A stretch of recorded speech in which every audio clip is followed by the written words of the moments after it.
Christian name is Alfonso Anderson Jr. And I named Big Al Deli after my father. He's Big Al. I'm Little Al. I always could cook. I always had a knack for cooking.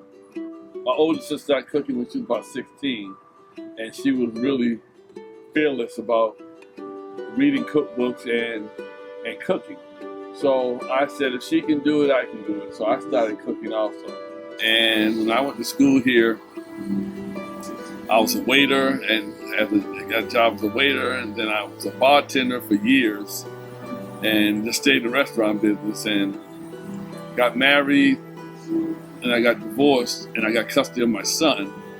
And I said, I can't run restaurants and be a single dad because the daycare for raising my son. So I went to the kitchen first as a kitchen manager because the hours were better, but the pay was less. But money isn't everything.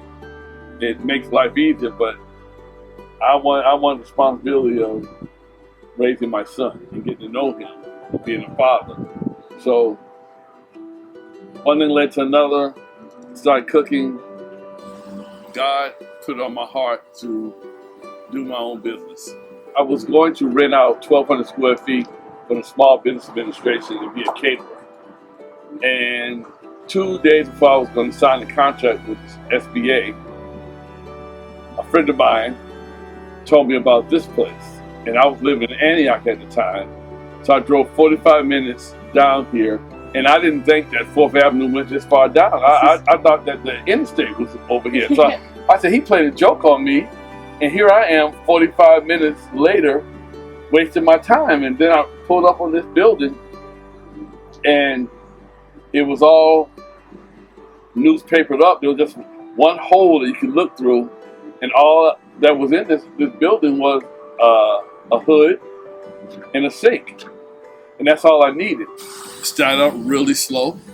I didn't know that this building had a bad name, a bad reputation for years. But I told my landlord, I'm going to be successful here. And if not, there'll be a chalk line of my body on the floor. So I'll die here trying. And so after a little over 2 years, it started turning around. And just did a lot of praying. And I remember the first Saturday, we opened up for breakfast with me, my daughter, and my son.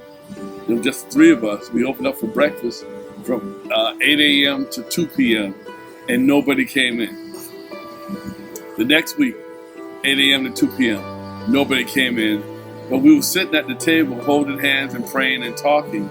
And it was just a blessing for God to give me that time to spend with my children. And we're going to fast forward now to 4 years later. Past Saturday, I opened up a business, and there were 40 people at the door waiting for me to open at 9 o'clock. Nashville has whatever food you want. They got the food scene for the foodies, alcohol, the drinking scene, and where to be seen to eat, and all this and that. You don't happen to come here to Big Al Deli. You come here on purpose. You come here for a reason. So, therefore, I want to always exceed your expectations on the amount of food and the quality of food. I spend a lot of money on buying the best things I can for my customers, because once again, I have the best customers in the world. So I want to treat them and kill them with all the love and kindness I can, because they have no idea how much I appreciate everybody coming here. I've always been a real person. There's no gray with me. Everybody knows me knows there's no gray. And there's no gray with my food as far as it's real food.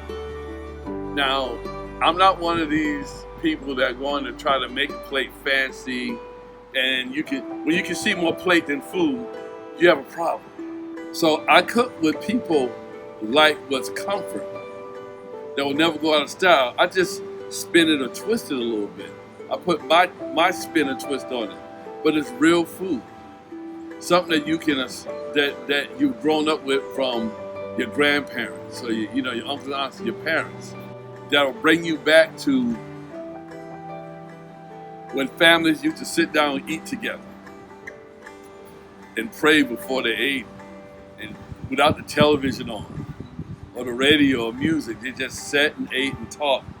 And you had to eat everything on your plate, or you couldn't get up from the table, which my mother was a stone believer in. I never worry about competition. I only take care of what comes in my doors. That's what I'm responsible for, what's in my place of business. So people are like, oh, you worried about all the restaurants coming into town and all this and that. No, I'm not. The more the merrier. Everybody deserves a piece of the pie.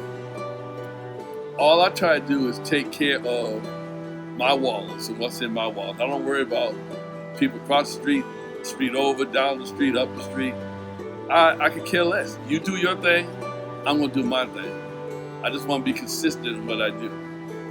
In this business, I tell my waitress, I tell my son, I tell my daughter, if you're going to meet 200 people a day and that come through this door, do you actually think 200 people are happy?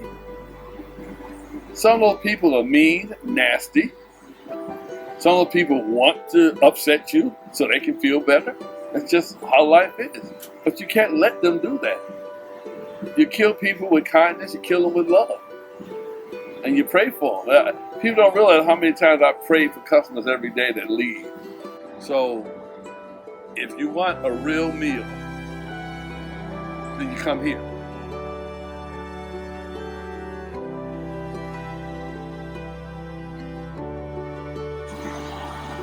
That's about it.